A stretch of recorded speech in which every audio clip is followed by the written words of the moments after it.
In our last segment, we were talking about chipping and how it's going to save you a lot of shots right around the green. As we back up away from the green, we have to add another variable to it, which is some wrist hinge to give us enough speed to hit what we call a pitch shot. It's going to be a little longer swing, it's going to have a little bit of a hinge in our wrist, and it's going to allow us to create that speed. Our setup is going to be the same in these pitches as it was in the chips, just for a stock shot. We're going to add some other variables down the road, but for a stock shot, we're going to set this ball up with the ball position off the big toe of our right foot. We're going to have our body slightly open. Again, that gives us room to swing our hands past our body, and we're going to have the weight on our left side. This all gives us this setup to where we have shaft lean. And we talked about this in the last segment. Having shaft lean allows you to have the club going on a descending blow through the ball. As long as we can do that, we're going to have a better shot at hitting the ball in the center of the club face. So the setup is going to look like this. Ball off this toe, weight in the left side, body open. And we're going to try to go back and through about the same amount. Again, mirror imaging is going to allow us to have greater control of our distance, how far we fly it. And one thing that happens when the ball lands on the green, depending on the grain, the angle of the grain, if it's shiny, if it's landed in a shiny area, it's down grain. The ball is going to skip and roll out a little more. If the ball lands in an area that's going to be dark grain, that's going to be toward you, a lot of times that ball will catch and it'll grab a little more. It has more for the ball to spin into. So every course is a little different. If you have greens that are very soft, of course your ball's not going to roll as far. If you have greens that are very firm, and that ball's going to take a bigger bounce, and you have to play for that. But it's all the same setup and technique wise. A couple of things we're going to go over here is how to make sure that you are not trying to scoop the ball, letting your hands cup, weight on your back feet. We want to make sure all of these things don't happen.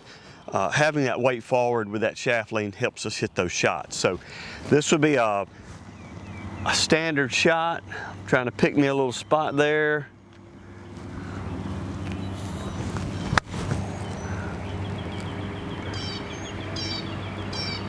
Good distance. I pulled it just a little bit. Had a little bit of a release on my hands.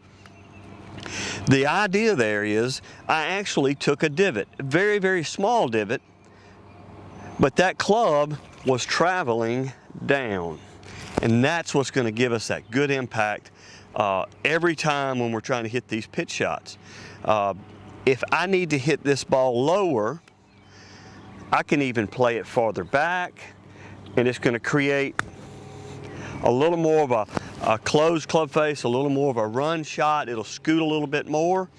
I can change, I can move this ball up a little bit in my stance, and it all depends on the lie.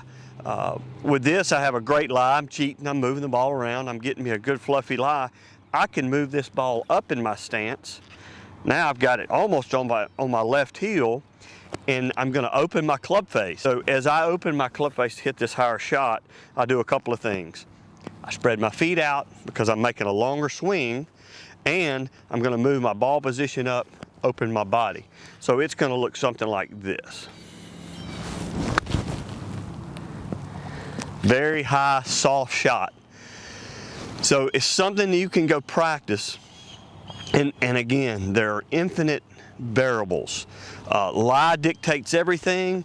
Okay, I want to go in a little more depth on lie and get down here on the ground and really show you what can dictate how these little pitch shots is going to change. So here I have the ball set up where the club can get to that ball cleanly. I'm going to have more options with this lie than I would if I have one with a bad lie. Let's say I'm playing and I got this shot. So here my ball is sitting down I'm gonna have to change. I don't have as many options. I'm gonna have to take this ball and make sure it's in the back of my stance. The higher shot is gonna be, I could do it, but it's risky. So more than likely on this shot, I'm gonna play it back a little bit more. I'm gonna take my 58 degree, which is the highest lofted wedge I carry, and I'm gonna get it off my back foot so I can trap it a little bit more. I might be a little steeper, but I'm gonna guarantee that I get this ball first. All right, here's another lie, and this is, you see this a lot. Okay, ball actually looks like it's sitting okay, but we have this tuft of grass behind the ball. So this is gonna change what the ball does when it hits the ground. Anytime you get a little bit of grass between the club face and your ball, the ball comes off in what it would be kind of a knuckle. Okay, so it doesn't have as much backspin.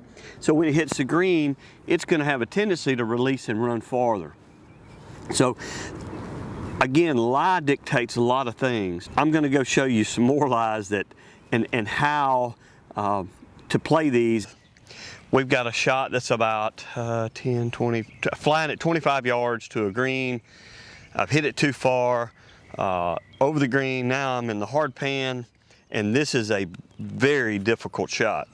So I cannot go with my feet wide and open up and try to hit a big lofted shot.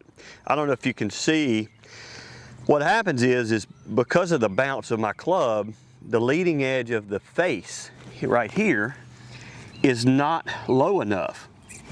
It would actually bottom out. I would actually catch it a little low on the club. That's why this is such a hard shot. For me to be able to get this ball solid, I've got to get more of this. And as you see, that takes the bounce out of it, and my leading edge can get ball first. The problem with that is this ball is going to come out lower.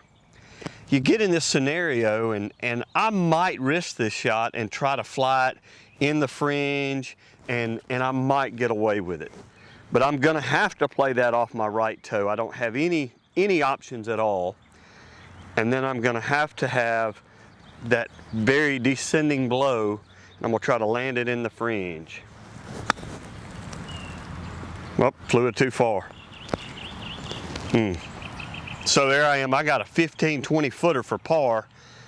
More than likely, I just had to take my medicine, boom, I'm done. But you can see where I had the ball was here, and I took that divot well past the ball off that hardpan. So you can still hit it solid off of it, and it's gonna spin, but remember, it's gonna go low. So here's another scenario that we might find ourselves in. We're in high rough, or fairly high rough. I've seen it a lot worse than this, but this is where a lot of people would go, well, let's try the flop shot. Well, most of the time you do have to go up when you have this kind of lie, because if you try to go low, a lot of times the ball won't come out. It'll get caught. And a lot of that's going to be determined by the type of grass. This is maybe a little winter rye type grass. It's fairly soft. A club will cut through this pretty good. If you get in this high of grass and you're in, I'm in the south, if you get in Bermuda and your ball goes to the bottom, it's a much more difficult shot. You have to swing so much harder. But how I would play this shot is I'm going to open up my body well to the left. I'm going to open up my stance to the left. I'm going to have my club face fairly open. I'm not going to make a full bore Phil Mickelson flop shot, but I am going to try to loft this ball up in the air and have some softness. The reason why is because it's going to have almost zero backspin, because all of that grass is going to get between the club face and the ball. And it might look something like this. I'd take that. I got about 6 feet. See how big of a divot I took there? Now that was I would consider that a risky shot, but it's the only way to get this ball out and on the green softly and be able to control it. Let's talk about cupping. We talked a little bit about it in the chipping segment.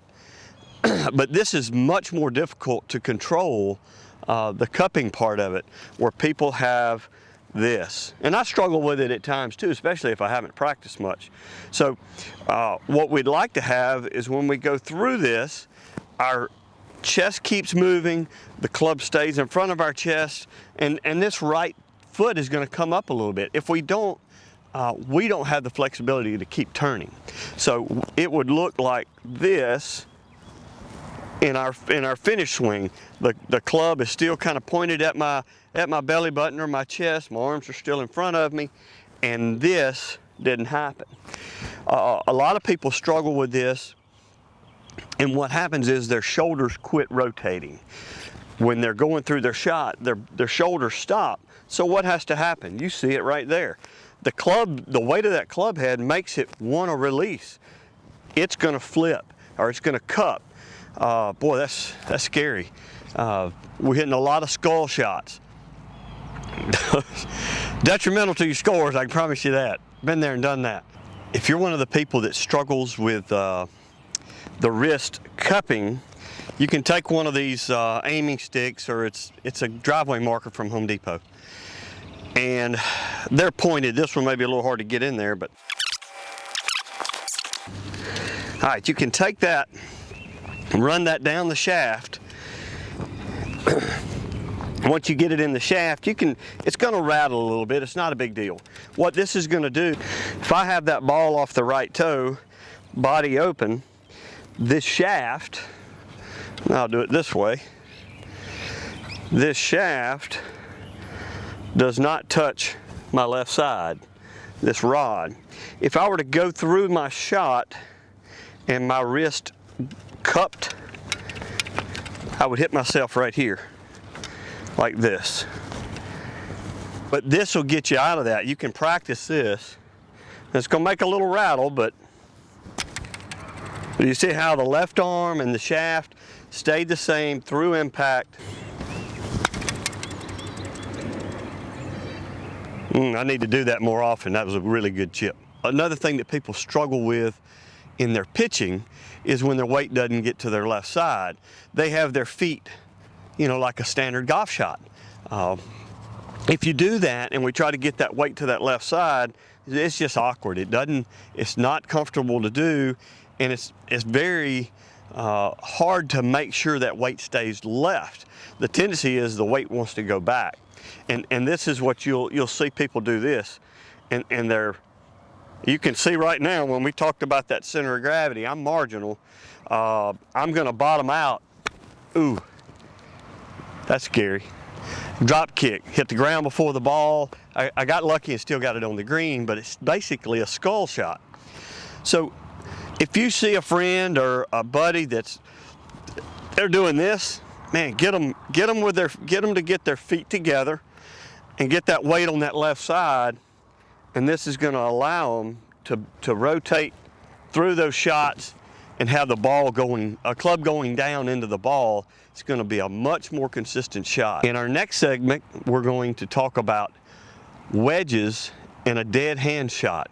This is a shot I learned from a fellow PGA professional, and it's helped me a lot when I'm in that 30, 40, 50 yard range. So stay tuned with us, and I hope you enjoy the video and appreciate you watching.